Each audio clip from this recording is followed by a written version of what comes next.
بەڕێزان بەردەوامین گفتگۆ دەکەین لەبارەی یەکێتی نیشتیمانی کوردستان دوای 51 ساڵ لە دامەزراندنی ڕوئیای ئێستای یەکێتی چۆنە بۆ حکومڕانی لە هەرێمی کوردستان و لە عێراقیشدا بەتایبەت لە سەراسێرەمی کوردستان. ئەم حزبە ڕوئیای بۆ حکومڕانی چۆنە، بۆ ئیدارەدانی ئەم هەرێمە چۆنە، بۆ ئەم قوارەیە چۆنە. گفتوگوین پرس و باس بابەتاکەین لەگەڵ زۆر بەڕێز کاک سەرکەوتزەکی ئەندامی مەکتەبی سیاسی یەکێتی نیشتیمانی کوردستان. کاک سەرکەوت سڵاو لێبێ. سڵاو لێ بەخێرات سەرچاو زۆر بەخێر بی. سەرەتا بە لەوە دەست پێ بکەین پەیامە چیە قسە چیە لە یادی 51 ساڵی دامەزراندنی یەکێتیدا. سەرەتا پیرۆزبایی گەرمم بۆ هەموو تێکۆشەرانی یەکێتی نیشتیمانی کوردستان، بۆ کۆمەڵانی خەڵکی کوردستان، بۆ کەسوکاری سەربەرزی شەهیدان، بۆ زیندانیانی سیاسی، بۆ پێشمەرگەی دێرین، بۆ هەموو ئەوانەی ڕۆژێک لە ڕۆژان بە یەکێتی نیشتیمانی کوردستانەوە ماندوو بوون، بۆ هەموو ئەوانەی سەرخستنی پرسی کوردیان بەلاوە گرنگە، بۆ هەموو ئەوانەی کە قوربانیان داوە بۆ ئەوەی کورد بگاتە ئازادی، کورد بگاتە مافەکانی، کورد بگاتە ئەو شتانەی کە هەوڵی بۆ داوە و بۆی تێکۆشاوە و خزمەتیان بۆ کردووە. پیرۆزبێ لە هەموو لایەک و یەکێتی نیشتیمانی کوردستان بەو هێزە متمانە پێکراوە ئەمێنێتەوە کە خزمەتی دۆزی کورد تا سەرەکات. زۆر باش. کاک سەرکەوت چەندە ئەو ئەمانجانی بەدیهێناوە کە یەکێتی نیشتیمانی کوردستان مام جەلال و هاوڕەکانی ئەم هێزەیان دروست کرد لە پێناویدا. یەکێتی نیشتیمانی کوردستان لەو هێزانەیە کە بەری ڕەنجی خەبات و ماندووبوونی خۆی لە ماوەیەکی کەم لە 76 بۆنەوە یەکیان بڵێم لە 75 کە یەکێتی دروستە بێ لە 76 کە دیسانەوە یادی 50 ساڵەی هەڵگیرسانی شۆڕشی نوێشە لە ماوەیەکی کەم لە دوای دەستپێکردنی شۆڕشی نوێ ڕاپەڕینی 91 دەست پێکات و یەکێتی نیشتیمانی کوردستان لەو هێزانەیە لە تەمەنێکی کەمی خەباتە لە تەمەنێکی کەمی سەرەتای دروستبوونیەوە ئەگاتە ئەوەی کە بەشێک لە ئامانجەکانی بەدی بێنێت و ئەگاتە حکومڕانی خۆماڵی، ئەگاتە ئەوەی کە ئازادی هەبێت، ئەگاتە ئەوەی کە دیموکراسی هەبێت، ئەگاتە ئەوەی کە هەوڵ بۆ دادپەروەری کۆمەڵایەتی بدات، ئەگاتە ئەوەی کە هەوڵ بۆ ئازادی تاک و بۆ پێشکەوتنی کۆمەڵایەتی و بۆ پێشکەوتنی کۆمەلگای کوردی بدات. بۆیە لە ریزی پێشەوەی ئەو حیزبانەیە کە لە تەمەنی کورتی خەباتی سیاسی و چەکداری خۆیانە توانیوانە بگەنە بەشێکی زۆر لە ئامانجەکانیان. زۆر باشە. لە دروشت و مارشێم هێزەدا مەشخەڵانی شۆڕشی نوێی ئەم جارە گڕی بڕوای ڕەنزدەران و هەژاران حزبە ئێستاش جێگە بڕوای ڕەنزدەران و هەژارانە. بە دڵنیاییەوە یەکێتی نیشتیمانی کوردستان هێزێکە لە ناو خەڵک دروست بووە و بۆ خەڵکیش دروست بووە و سەرچاوی سەرەکی ئەم هێزە بە ڕەچاوکردنی گۆڕانکاریە کۆمەڵایەتیەکان هەمان سەرچاون. ئێمە لە ڕابردووە وەک هێزێکی چەپگەرا وە کێزێک کە بڕوامان بە سەرەتاکانی خەباتی چینایەتیە بۆ بەشێکی زۆری ئەوەی کە لە دەوری ئاڵای یەکێتی نیشتیمانی کوردستان و لە دەوری خەباتی یەکێتی نیشتیمانی کوردستان و ڕێخستنەکەی کۆبوونەتەوە خەڵکی ڕەنجەر و زەحمەتکێش بوون، خەڵکی خوێنەواری شارەکان بوون، خەڵکی هێژاری لادیەکان بوون، جوتیار بوون، کرێکار بوون لەو کارگەکەمانی کە لە کوردستانە هەبووە. ئێستاش یەکێتی نیشتیمانی کوردستان هەمان ئەو هێزەیە بە هەمان بڕواوە لەگەڵ چینە هەژارەکان، چینە مامناوەندەکان، چینە کۆمەڵایەتیانەی کە بۆیان دروست بووە درێژە بە خەباتەدات. ڕەنگەت چەمکەکە گۆڕانکاری بەسەرا هات بێت. لە ڕابردووە ئێمامانوت کرێکاران و ڕەنجەران، ئەمانوت کرێکاران و جوتیاران ئێستا چەمکی جیاوازی کۆمەڵایەتی لە زانستی کۆمەڵناسیە پێکات هاتوۆتە کایەوە. ئێستا یەخەشینەکان هەیە، ئێستا چینەکانی ناوەند هەیە، ئێستا هەر پێکاتی کۆمەڵایەتی کۆمەڵی مرۆڤایەتی بە گشتی گۆڕانێکی زۆری بەسەرا هاتووە. ئێستا ئەو هێزە بە تەنها لە ناو کرێکارانی کارگەکانان نییە، بە تەنها لە ناو جوتیارانی گوندنشینەکانان نییە. ئێستا هەر چەمکی جوتیاری گۆڕانکاری کۆمەڵایەتی گەورە و ئەوەی بەسەرا هاتووە، کرێکاران وەک چەمک گۆڕانکاریان بەسەرا هاتووە. بە شێوەیەکی گشتیە توانی بڵێ ئەمێزە هەرە وێزەیە کە دەیویست خزمەت بە خەڵک بکە، خزمەتکاری خەڵک بێ. سەرۆک مام جەلال یادی بەخێر چەمکی چەپکە گوڵەکە و چەمکی گەڕانەوە بۆ خانووە قوڕەکانی بەکارێنا. خانووە قوڕەکان دەستەواژەیەکی ئەتیباریە بۆ ئەو خەڵکانەی کە سەر بە چینی ناوەندن. بۆیە یەکێتی نیشتیمانی کوردستان بۆ هەمیشە بە هێزی جێی متمانەی چینی ناوەندی کۆمەڵی کوردەواری ئەمێنێتەوە بە ڕەچاوکردنی ئەو دۆخە سیاسیە و ئەو گۆڕانکاریە کۆمەڵایەتی و ئابووری و فەرهەنگیانی لە کۆمەڵی کوردەواری هاتوونەتە بەرهەم. لە مەلانادا لێرە و لێوێ ڕخنە دەگیرێت دەوترێت دەبێ بە خەریکە بەرەو هێزی سەرمایەداری و بەرهێنەکان دەڕوە وتم بە ڕەچاوکردنی لە بەکارێنانی دەسەواژەکە هەوڵمدا دەقیق بم یەکێتی هێزی کۆمەڵانی خەڵکە یەکێتی بەرەو سەرمایەداری ناڕوات یەکێتی هێزێکی سۆشیال دیموکراتە بەڵام لە ناو هێزی سۆشیال دیموکرات و لە ئایدیای یەکێتی نیشتیمانی کوردستانە یەکێتی نیشتیمانی کوردستان دش بە هەژاربوونی خەڵکە دش بە دەوڵەمەندبوونی خەڵک نییە ئێمە پێمان خۆشە سەرتاپای کۆمەلگای ئێمە بەرەو ژیانێکی باشتر بڕوات و ژیانێکی باشتر بنیاد بنێت وە دەستەبەری کۆمەڵایەتی هەبێت پێشکەوتنی کۆمەڵایەتی هەبێت و پێشم وایە بەشێک لەم ئامانجانەمان بە بەراورد بە 50 ساڵی ڕابردوو بەدیهێناوە ئەگەر ڕادێکی کەمیش بێت بەهۆی ئەو گرفتە گەورە ئابوووریانەی کە ناوچەکەمان و ئەکرێ بڵم سەرتاسەری دنیاشی گرتوێتەوە زۆر باش کاک سەرکەوت ڕویای ئەم هێزە دوای نیو سەدە لە خەبات بۆ حکومڕانی چۆنە بۆ ئەم مەزمونەی کە بەرەمات و یەکێتی نیشتیمانی کوردستان لە با بڵین قوربانی دەرەکانی ئەو هێزانەیە لە ڕەنگە لە هێزەکانی دیکە قوربانی زیاتری دابخوێن و خەباتی زیاتری کردبێ بۆ ئەو ئەزمونەی کە هەیە ئێستا چۆن لەم ئەزمونە دەڕوانە من نتوانم بە شێوازێک ڕوونکردنەوەیەکی زیاتر بدەم لەسەرەوە لە ڕاستە یەکێتی نیشتیمانی کوردستان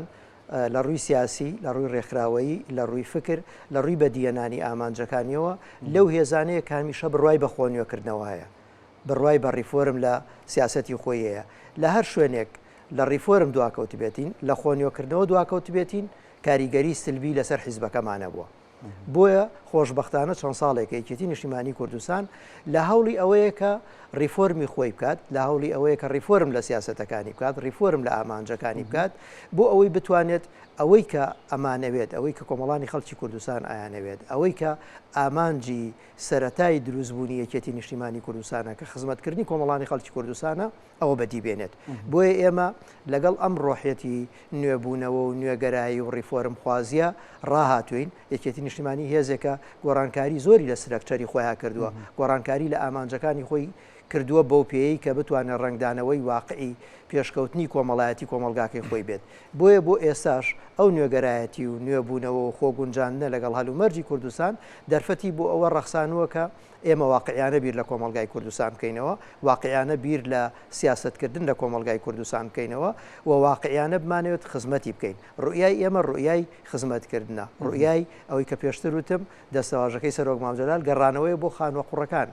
دش بە هەژاربوونی خەڵکین لەگەڵ ئەوەین کە گەندەڵی کەم بێتەوە یان بنەبڕ بکرێت لەگەڵ ئەوەین کە ئازادی تاکە بێ و ئازادی سیاسی هەبێت لەگەڵ ئەوەین کە پێشکەوتنی کۆمەڵایەتی و پێشکەوتنی ئابووری هەموو کونج و کەلەبەر و هەموو چمکێکی ژیانی ئێمە بگرێتەوە لەگەڵ ئەوەین کە ئازادی جەندەری هەبێت و ڕەگە ئازادی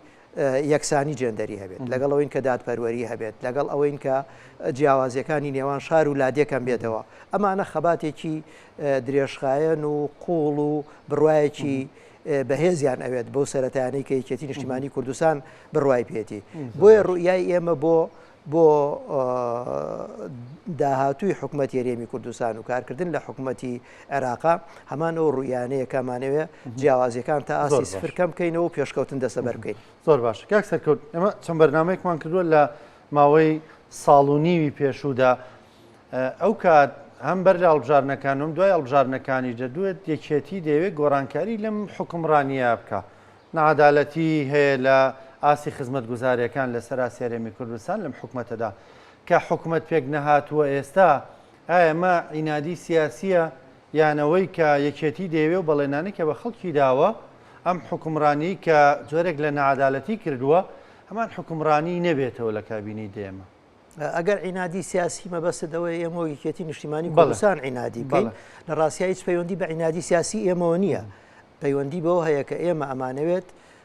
حتا واز لە بەڵێنەکانی هەڵبژاردن بێنە بەڵێنمان داوە لە هەڵبژارنە بەڵام ئێمە ئەمانەوێت حکومەتێک پێک بێت خزمەتی خەڵک بکات ئەمانەوێت حکومەتێک پێت بێت ئەو جیاوازیانە کەم بکاتەوە کە ئاماژەم پێدا ئەمانێت حکومەتێک پێک بێت کە نەک جیاوازی نێوان شار و گوند جیاوازی نێوان شار و شاریش کەم بکاتەوە ئەمانێت حکومەتێک پێک بێت کە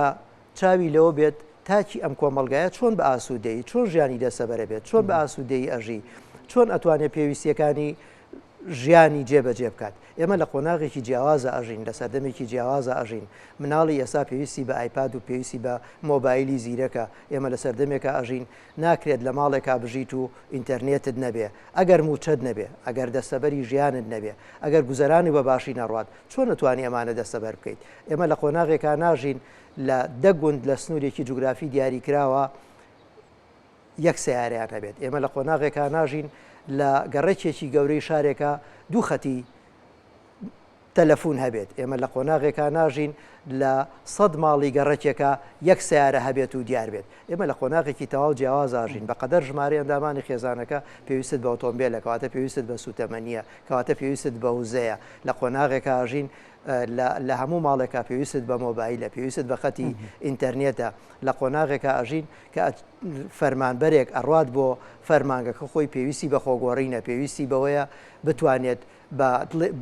دڵێکی ئارامەوە یان بتوانێت لە کەشێکی ئارامە بە دەرونێکی هێمنەوە بڕوات و خزمەتی هاوڵاتیەکانی بکات. بۆیە ئەم قۆناغە جیاوازی زۆری هەیە لەوەی ڕابردوو. ئەوەی کە ئێمە ئەمانەوێت و ئەوەی کە ئێمە ئەمانەوێت بەدی پێنین و ڕوئای ئێمەیە ئەوەیە کە بتوانین ئەمە بکەینەوە. پەیوەندی بە عینادی سیاسیەوە نییە، ئەمە پەیوەندی بەوە هەیە کە ئێمە ئەمانەوێت حکومڕانیەک بەدی بێت لە کوردستان، جیاوازی کەم کاتەوە و ئەمانە دەستەبەر بکات. ژیانی هاوڵاتی ئێمە دەستەبەر بکات، ئازادی سیاسی دەستەبەر بکات، ئازادی تاک دەستەبەر بکات. ئەمانەوێت حکوومەتێک بێت کە هێزێکی سیاسی بەشداری ئەم حکوومەتاکات، دڵنیا بێت لەوەی کە ئیستیغلال ناکرێت دۆستایەتەکەی، دڵنیا بێت لەوەی کە بۆ خزمەتی خەڵک بەکارێت و دڵنیا بێت لەوەی کە جیاکاری ناکات. ئێمە تا ئاسی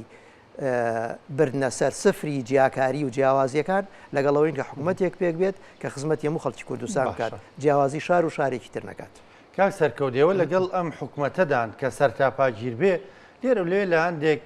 سەرکردەی سیاسی پارتی دیموکراتی کوردستان دەبینین هەندێک قسە دەخەنە نێو ساحی میدیاییەوە بەس لە ئەوە دەکەن دەڵێن یەکێتی دەوێت دوو ئیدارەی دروستکە. ئەم پێم وابێ هەواڵەکانی ترمان لە مەکتەبی سیاسی بە جۆرێک لە جۆرەکان وەڵامی ئەویان داوەتەوە. یەکێتی نیشتیمانی کوردستان نەک لایەنگری دوو ئیدارەی نییە، هەوڵی زۆری داوە کە دوو ئیدارەی دروست نەبێت. لە ڕابردووە بۆ ئێستا ئەوەی دەست پێشخەری کردووە، ئەوەی هەوڵی داوە یەکێتی نیشتیمانی کوردستان بوو. ئەگەرنا ڕەنگە خەڵکی تر هەبن دوو ئیدارەیان زۆر پێخۆش بێ و پیان وایە سەرکەوتنێکی گەورەیە. یەکێتی نیشتیمانی کوردستان هاوڵاتیەک لە زاخۆ و هاوڵاتیەک لە کەفری و کەلار وەک یەک سەیرەکات و بەشمان لە هەمووی هەیە، قوربانیمان بۆ هەمووی داوە و ئەمانەوێت ئێمە خەونی گەورەترمان هەیە لە ڕاستیا، خەونی نیشتیمانی و نەتەوەی گەورەترمان هەیە. تۆ بڵێ وابیر بکەینەوە کە ئەم هەرێمە لە ناوخۆیان دابش بکەین، پێم وابێت ئەوە دوورە لە واقع و جۆرێکە لە بەداخەوە لە هەوڵێکی سیاسی ڕەنگە ئامانجی تری لە پشتەوە بێت ئەو برادرانەی کەوایان وتووە خۆیان بەرپرسن لە قسەکانی خۆیان. باشە ئەکرێ بڵێنی تر بەرەو ئەوە ئەچین پەرلەمانی کوردستان کارا بکرێتەوە و هەوڵەکان بگەنە جێگی خۆیان بۆ پێکێنانی حکوومەت؟ ئومێدمان زۆرە، هەوڵەکانی پەیامەکانی ئەم دواییانە ئومێد بەخشن، بۆیە خەڵکی کوردستان ئەوانەوێت کە پەرلەمان کارا بکرێتەوە. خەڵکی کوردستان لە ناویانە ئێمە ژۆکێزێکی سیاسی یەکێتی نیشتیمانی کوردستان ئەمانەیە پەرلەمان کارا بێت، ئەمانەوێت حکوومەتێکی شەراکەتی نیشتیمانی باش و بەهێز پێک پێنین، ئەمانەوێت کاریگەریەکانمان لەسەر سیاستکردن لە عێراق باشتر بێت، بەهێزتر بێت، ئەمانەوێت ئەو پێگە بەهێزەی کە یەکێتی نیشتیمانی کوردستان و تیمەکەی لە بەغدا هەیەە بیخەینە خزمەتی هەرێمی کوردستانەوە. ئەمانەوێت تاکی کورد هاوڵاتی کوردستان لە هەر شوێنێک بێت هەست بە دڵنیاییەکی زیاتر بکات کە خزمەت دەکرێت و ئەمانەوێت کە هەرچی زووترە پەرلەمان کارا بکرێتەوە حکومەت پێک بێت بۆی بتوانین شتێکی زیاتر بۆ خەڵکی وڵاتەکەی خۆمان بکەین. جیاوازەکانتان لەگەڵ پارتی دیموکراتی کوردستان زۆرە کاک سەرکەوت؟ جیاوازەکانمان زۆرە، جیاوازەکە لە دنیابینیە لە تێگەیشتنی جیاوازی ئێمە ئەوانە بۆ حکومڕانی، بەڵام لە دنیای سیاسەت هیچ شتێک مەحاڵ نییە. ینی ئەم جیاوازیانە ئەکرێت بە گفتوگۆ و دانوستان بگەینە خاڵی هاوبەش. ئێمە ئەمانەوێت هەموو ئەوەی ئێمە ئەمانەوێت کە خەونی زۆر گەورەیە بیسەپێنین بەسەر حکوومەتەکە وەنە لەوانیش قوبوڵەکەین کە ئەوانیش ئیرادە و ویستی خۆیان بەسەر حکوومەتەکە بسەپێنن. بەڵام زمانێکی هاوبەش هەیە، گفتوگۆ هەیە، نارە زۆر دوورەکان لە یەک شەڕکەرە زۆر گەورەکان لە یەک لە زمانی گفتوگۆ و دانوستانە ئەتوانن بگەنەیەک بۆیە بۆ پێکەنانی حکوومەت هێرێمی کوردستانیش پێم وا بێت ئەگەر ئێمە و پارتیژ نەبین لانی سیاسی تریش بن ئەتوانن بگەنەیەک و ئەتوان بگەنە ڕێکەوتن کاک سەرکەوت حکوومەت هێرێمی کوردستان یەوەیە هێز فەرموو لەوێ دیکە بکە یا و فەرموو لەمی دیکە بکە یانە حکوومەت ئەکرێ وەکو مڵکی لایەنێک تەماشا بکرێ و وەکو مڵکداری خۆی مامەڵی پێوە بکە ئەگەر ویستی دەسەڵاتگەرایی نەبێت نەخێر بەڵام کاتێک مەسەلەکە دێتە سەر ویستی دەسەڵاتگەرایی ویستی نەزعی تەسەڵوت زاڵە بێت بەسەر هێزێکی سیاسیە ڕەنگە ئەمەی لا دروست ببێت ئەگەرنا حکوومەت هێرێمی کوردستان پێویستە حکوومەتی هاوڵاتی بێت پێشوەی حکوومەتی هێزە سیاسیەکان بێت هێزە سیاسیەکان بۆ ئەوە دروستە بن کە لە ڕێگای حکوومەتەوە خزمەتی خەڵک بکەن و پێویستە کات ئەم ڕۆحیەتە لە ناو حکوومەتە جێگیر ببێت بەداخەوە تا ئێستا ڕەنگە لە هەرێمی کوردستان نەمانتوانی بێت ئەو ڕۆحیەتە بچەسپێنی باشە لە کۆتاییدا یەکێتی نیشتیمانی کوردستان لە سەردەمی کاک بافڵدا چۆن دەبینی بە گەشتبینیەکی زۆرەوە بە ئیرادەیەکی بەهێزەوە ئەم حیزبە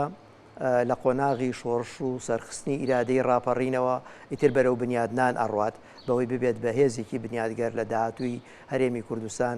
لە داهاتووی عێراق ئەو قوربانیانەی کە داومانەوە ئەو قوربانیانەی کە یەکێتی نیشتیمانی کوردستان داوێتی لە ڕابردووە